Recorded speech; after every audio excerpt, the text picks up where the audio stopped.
you are just joining us live on YouTube, we are What the Hype Podcast, and we are here doing an instant reaction to The Last of Us Season 2, Episode 7, finale episode of the second season. We've been doing these every week all season long, and we're now on the final episode, and we're all here to react together. So here on the panel, we have Eric and Chelsea, who have joined me for the vast majority of these episodes. And we also have Mark and Micah joining us as contributors. We've had them on these a couple of times as well. And what's really great is we have a mixture of perspectives here. So a few of us are game players, and one of us, Micah, not sorry to single you out, It's all right. You're not a game player, at least not for The Last of Us Part 2. You have played Part 1 and you've seen Season 1, but you'll have that unique perspective of someone going into this story without kind of knowing exactly what to expect. So that's always really welcome here. And we've definitely enjoyed talking to you and Pam. Oh, You've got, hey, so Micah, I will say I got questions too. So you're not alone. He's got answers. Chelsea and I will get it. Let us know your questions. Cool. We'll Eric and Chelsea here for the answers. Yeah. So let's go ahead and get started into this. And I think someone noted the episode title, and I know that Chelsea, you've been super on top of these for us because HBO doesn't seem to want to share these super far in advance, but this week's title was Convergence. And I think we saw that as a theme throughout this episode. Maybe that's a good place for us to start. Like, how does convergence factor into this episode? And what does it mean for these various factions to be kind of all crashing into each other at the same time in the same place? We had the question going through this season, what would it all amount to, or what would they choose to make the finale? As there is obviously quite a lot more story to tell. There's a lot more story in The Last of Us Part 2 video game. And so we were asking this question on the show, like what will happen to make things come to like either a cliffhanger or any kind of like big come to a head.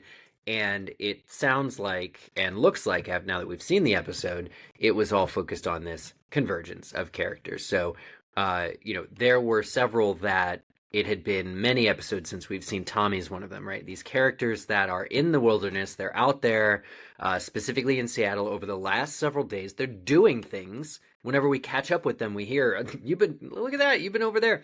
But we haven't seen them. It's been a little jarring, maybe intentionally, surely.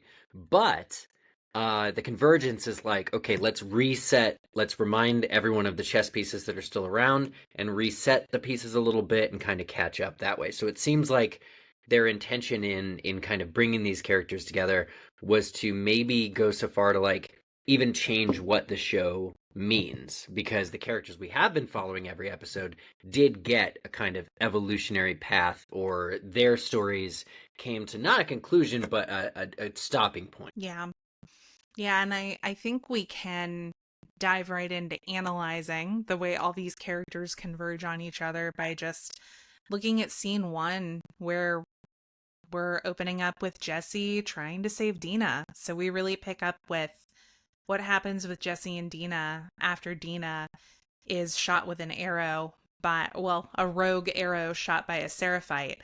And Jesse has to do some pretty quick split-second emergency surgery on her. And I do have to say, this moment, and then like throughout the episode, I genuinely did find myself at several points thinking, is this new? Or did this happen in the game? I'm having a hard time placing it. So me and Mark both were like, we need to replay the game. Yeah. But it was definitely, I think, a good scene for establishing Dina's pregnancy with Jesse. Can I say, though? Yeah. I mean, because of the prior episode, I forgot that she had been shot.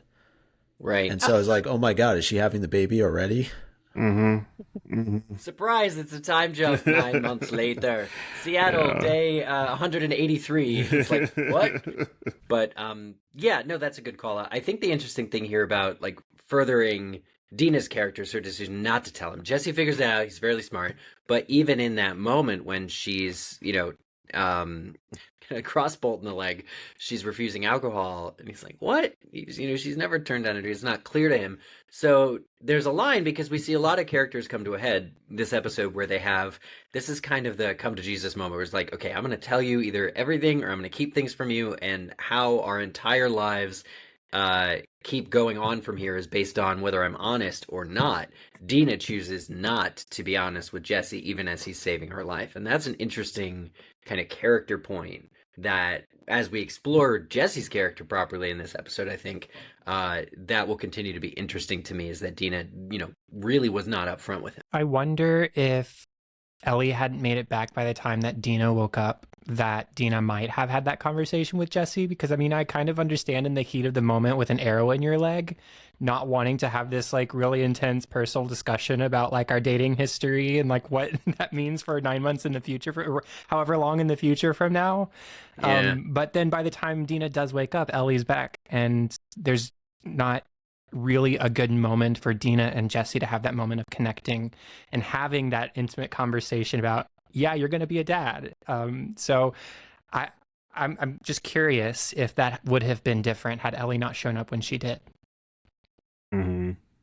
Yeah, I also think that she probably didn't, because like having the acknowledgement that it's like, yeah, you are pregnant, I'm pretty sure that would give Tommy and Jesse a pretty good reason to be like, you need to go home now. Like, we need, like, this is, I mean, they were already kind of being like, this is over, time to go home. But I feel like maybe since like Dina didn't know what was going on with Ellie yet, right? Like, she didn't know where Ellie was. Like, maybe she's like, let me just play this one a little bit close, so this doesn't turn into like, if Ellie needs backup or help, they're not going to prioritize Dina and her, pregnancy over Ellie. Like, I can kind of see her, making that call in the heat of the moment, like, oh, let me just not say anything so we can keep the mission going. Because, like, she's pretty gung-ho with the mission until Ellie talks to her about everything,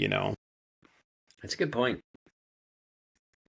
I suppose I saw Dina maybe being like, Jesse, there's a lot riding on you pulling this arrow out of my leg successfully because I'm pregnant. Something a little bit more like not wonderful, but like economical. The way that we see another pregnant woman in this episode really get down to business as she's deeply injured and being like, this is what we're gonna do. So, Right. but That was definitely a shocker. Yeah.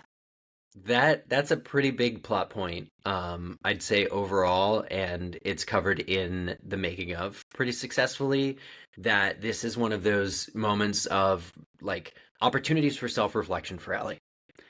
This is an accidental death that has occurred in this episode. She killed people she meant to kill, and she killed somebody that she did not mean to kill.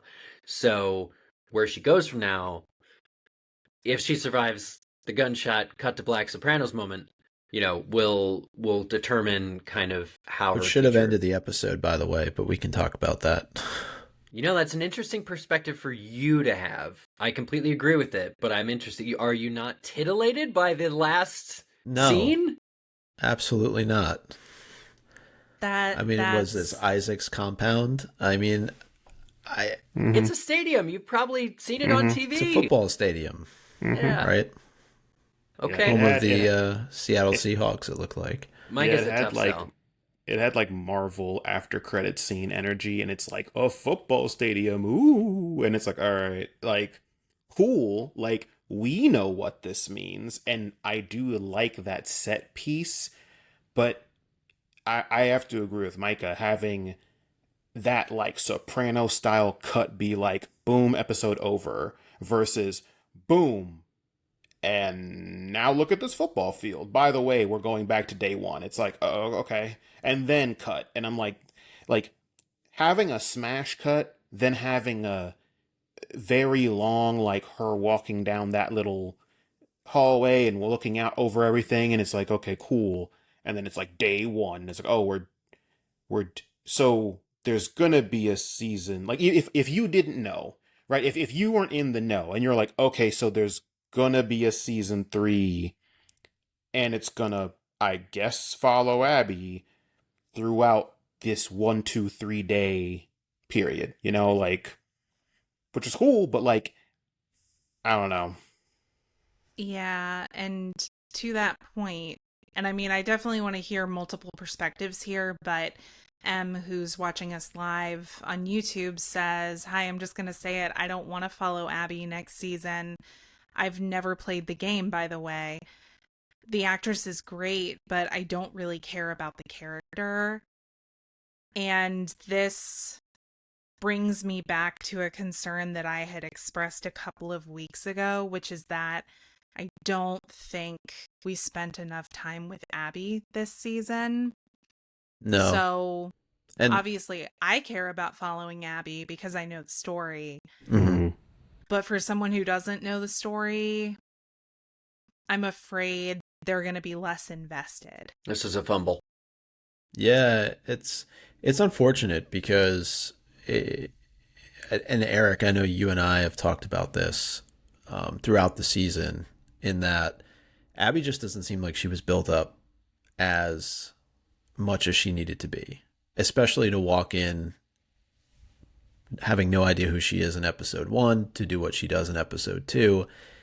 I will say I liked kind of the book ending of this season with her, because she was a focal point of episode 1. She's a focal point of this episode, although she's not in it all that much. Yeah. I mean, she seems like she just shows up to kill people. That's pretty much it. And that's, well, she's so much more, but you would never know that, right? It's like this is a risk that they took. Yeah, go on, Mark. Yeah, like the last time we talked about this when I was on, this is what I was afraid of, where it's like, I don't want Abby to just be the Grim Reaper, because she is so much more than that. See, she's so much more of a dynamic character, and to have her just be like, yo, deuces, what's up, Joel? Bam, Joel in one, and then it's like, all right, deuces, I'll see you later. Then the last episode, like, remember me? Back again, pow, pow, pow, and it's like, all right, like, I get that, like, they're trying to explain or trying to show like this world is unpredictable and very dangerous, and people can just roll up on you out of nowhere and kill you, right? Like, I liked kind of that we didn't know who Abby was in the beginning, and she was just like, yo, what's up, Joel, you're dead, I hate you. And like, Joel has a lot of enemies, that kind of checks out. But the difference is, in the game, they give you that backstory through, like, from that moment to where we are now, you're slowly learning who Abby is. So when she does show up, in the theater, you're like, oh shit, it's built up. It's not just like she killed Joel, then she left, and we don't know where she was for however many episodes, and then she came back. And I get that they're saving that for season 3, but it just feels like, want to know what Abby was doing? Well, tune in Last of Us season 3. And it's like, all right, like, cool. I just want, like, having her be such a impactful character in the story, and literally us only seeing her in the beginning of the season and now, like, I know that I don't want a copy and paste of the game of the story in the game, right? Like, I appreciate when they change things, because I think it adds a lot of things. But I feel like with this season, I almost would kind of appreciate it more if it was more disorganized, right? Like, it was more like, this happens, then this happens. Because like, most people have proved, like, not most people, but with these kind of shows, we've kind of proven that we can follow stories that jump back and forth, right? Like, that's not a very new concept in storytelling, so it doesn't. It would have been an even more chronological storytelling to stick to give us more Abby sooner, because she's been doing stuff for 2 or 3 days. Yeah, Ellie doesn't know what she's been up to. She's been doing some really interesting stuff. It's a gamble that the show took not to show any of that. But the first time we even hear one of her friends ask where she is Isaac in this episode. That's way too late for one of her friends, like she's AWOL, that's a big deal. We should have seen them freaking out about it 2 days ago. To potentially create like this enigma of where she is. Now she shows up, she's absolutely lethal, which is great. But I do worry that it maybe it's not quite balanced. Chelsea, I want to get your thoughts on this specifically. What can you say to bring us back home to what it is that we've gotten from Abby this season? Well, what I will say is that something that I appreciated is that this season was Ellie's story, and we got a complete, more or less, emotional arc from where she started to where she finished. And like she's at the, oh no, it's the consequences of my actions point of the story. Like she realizes that she effed up, she made some really bad decisions, and things are biting her in the butt here at the end of the season. I like that this was that story. But I also understand that asking people to come back for season 3 and it being billed as Abby's story when we've just had 2 seasons of Ellie and Joel's story, that's a big ask for people who don't have the video game background. And the people with the video game background is a very small portion of the viewing audience of the show. Like this show expanded the Last of Us audience in a huge way to way outside of the video game sphere. And so I think they had another couple of options that might have been interesting. Number one, make the season longer than 7 episodes. And then you could have followed the same format. Shorter. Yep. Make it follow the same format, and you could even do what they already seem to be planning to do, and like have the first 7 episodes be exactly what they were, and then let's have next week is episode 8 and we get Abby's story, and then we're not asking people to come back 2 years later to get this character's story. They're just getting it as they're used to tuning in on Sunday nights, right? Or they could have kept it a more truncated season and done more of the flip-flopping, but I think the issue there is that you would have gotten 2 stories that would have been less complete than what we got for Ellie in this season. So like there were a lot of options to weigh, and I don't know if they chose the best one, but I do think they're asking a lot of their television viewing audience to come back for season 3 just for Abby.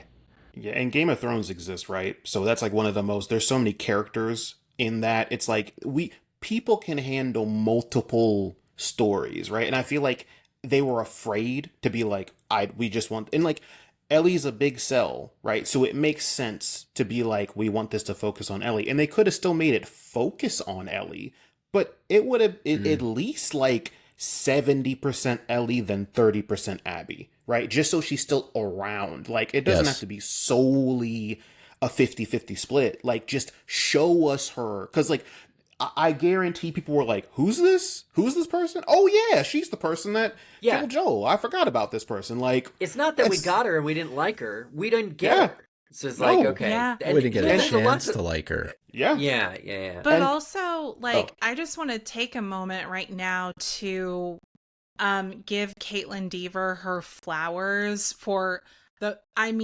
brief moment we got to see her. She perfectly captures Abby's character. She is commanding. She's intimidating. She's scary. So even though she's not as physically imposing as Abby is in the game, I really do think that Caitlin captures her character very effectively. It's just unfortunate because what's that supposed to mean to people who don't know anything about her character, you know? And what is being promised in terms, like, to us in terms of what season 3 will hold, right? I think the very jarring kind of throwback flashback episode, the whole flashback scene at the end of this episode, which now I'm actually quite agreeing it should have not included that at all. Leave it on like a proper cliffhanger and then be like, oh snap, you know? Because season 1 did not have a cliffhanger. Nope. It was a complete story. Yeah.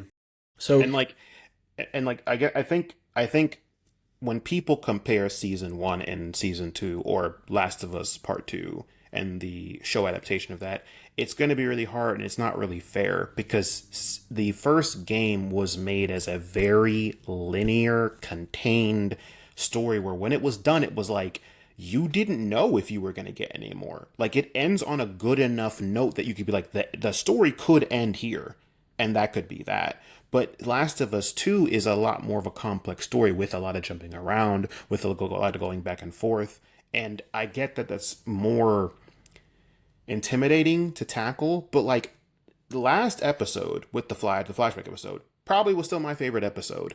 But I still think I would have liked to get that episode broken up and scattered throughout the season at the end of every episode, and throw in some Abby. Throw in some Abby flashbacks too, so we're just like, oh yeah, oh, Abby's going to the aquarium, got it. Or just something. Closer to how it is in the game.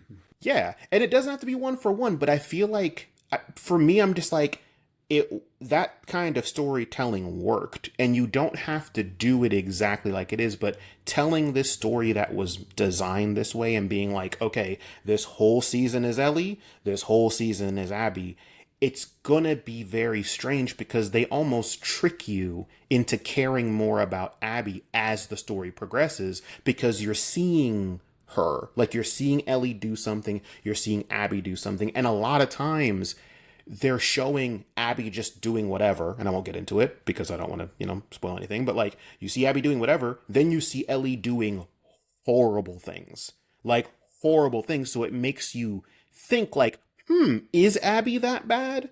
Because Ellie's out here doing some crazy stuff, so it makes you like reevaluate that.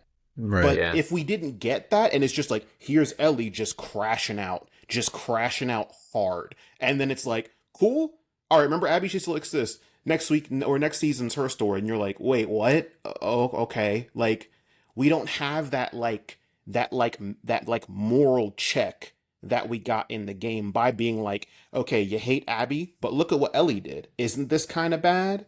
Does this make you feel kind of icky? Okay, here's Abby doing something pretty normal. Okay, here's Ellie doing something bad again. So like, having that like dichotomy is kind of what made you slowly be like, okay, I want to see more of this Abby character, right? I want to see more of what she's doing. I want to see more of the world she's a part of, because like, I don't know really why you would care at this point about her world.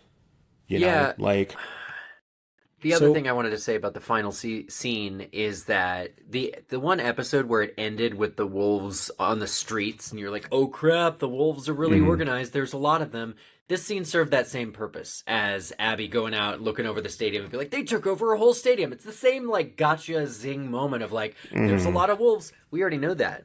So, like, if the Wolves are fans of football, oh my god.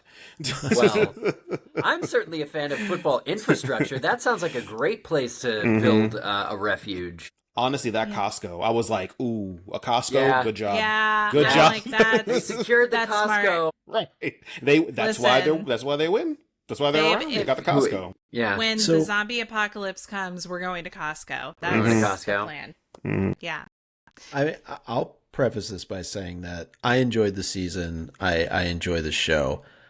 My challenge in being sort of the casual viewer is that I'm not sure where this show is going. And I'm not saying that because there's an excitement about, like, I'm literally asking, like, I don't know where the show is going. And, there was no infected in this finale at all. There was no mention of the cordyceps at all. Like, is that just now becoming a side story to this human to human conflict that really exists in most other shows? So it's like, what's the draw? What's going to pull me into What makes season this 3? show different? That's interesting. Yeah, and I mean, overall, like, this season was very infected light if you take out episode 2. But that was such a huge component of season 1, right? Because it was all about Ellie having the cure and getting her to where she needed to be. And so is that part of this anymore? Or, that's what It I'm is. struggling with here. Well, it's a good is. question. It's good to ask that question and kind of ruminate on it. Yeah, and I think ultimately it is about the people, but yeah. Yes, and I agree. Like, that Last of Us, like, even the first season, like the infected were there, but like, it wasn't really about them. It is a human story, but I do agree. especially with how beautifully this team shows that off. Like, seeing the clickers run at people, seeing the stalkers, like the cinematography they use to make them look so creepy. Like that one guy that was like crawling like backwards off of that little raptor when Mm-hmm. Ellie's showing her light up, and then like they just played that scene in reverse to make him like unnaturally mantle down, and I was like, this is all perfect, right? Like even in the basement where you had all the cordyceps, like all the fungus everywhere, like that looked great. Yeah, that It was. looked awesome, but I was like, but nothing really happened. Like there was no Is like, the airborne threat a threat? Like, or is it just hanging out in the basement? and For also I'm like, now, wait, right? I'm like, so you were just like, there's a lot about this like last like mad dash to the finale where I was like, wait, so you were in a basement in a WLF hospital that is guarded. They know you were down there with one of their like main people, right? Like people saw you going down there. She was running through the halls screaming, "I'm going to kill you, Nora." So like there was no stealth. And then she goes down there, but then she just shows back up at the theater. I was like, can we see that? Can we see you maybe sneak out? Can we well, see you like go into a sewer or something? Like, she gets real close to Dina too, so I was like, "Hey, wouldn't you want to yeah, like We take were your like? thinking What if about there's that some too. spores under your jacket? right. Like, you know, like And I understand that this is why they stayed away from that in the first season, the whole airborne thing, because in the game, it was all over the place. Like every time you went into a basement, there were spores. And I feel like in the show they were like, okay, this is going to be a lot to deal with. That every single time there is a spore, and like they change fast. It's not like you're like, oh, I kind of have a cough for a few days and I can kind of like, beat it. Like no, you're turning pretty much.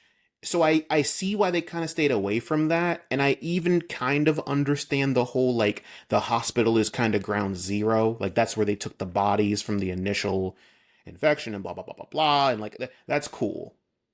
But it didn't, like I said, it didn't go anywhere. Like it didn't, like it was like, hey, cool thing, but it never really paid off. Well, Like I I think, and I think we've all talked about this, and I won't, for Micah's sake, I won't get into spoilers, but I think them establishing that hospital as like ground zero for some of the first infected, and we see the state that mm-hmm, that basement level is in. I think there is something that we all thought we were going to see this season that did not mm-hmm, crop up yet that I pour think we're one going to out. see, and that's going to be the environment that justifies why that You exists. mean the scene that I am the most excited about this entire, like I've been waiting Yes. for. I Oh, we every disagree on episode, that. I don't want to every see every it. episode, time we're I all want to like, Keep it. see it it's so going Keep to it be in the bad. video next game. week. Keep it in Every the time I'm video like, this game. is it. This is it. There's This is it. not. My There's no way the show oh survives showing that. There's no way. I want it. It's I just want to see not. it. It's I not a want to. thing. Mike is freaking I out. can't. But yeah, I can't no. wait. Here's the interesting thing though, and we're planning on doing, by the way, listeners, we're planning on doing a season overview episode later in the week, at some point. So I'll try and kind of leave most of my like season overview stuff there. But if you look at the scenes we got this episode with the WLF and Seraphite conflict and Ellie herself getting captured by the Seraphites briefly. Which Um, why? I mean, th- why? well, eh, I mean, so what was the point? Can well, you explain to me, they've please? really, yes, they've established these other Seattle people, but I'm there's aware. all the time. If you look at, hang on, let me finish. I'm If they had sorry. just Go ahead. taken all of the scenes that they gave to the WLF and Seraphite and setting up the Seraphite threat, which is really an Abby situation, but actually shown Abby instead, like if you just take the same amount of screen time that's devoted to the Seraphites and give us Abby, maybe there would have been a different kind of reaction to the Abby appearance in this episode than what we're talking about now.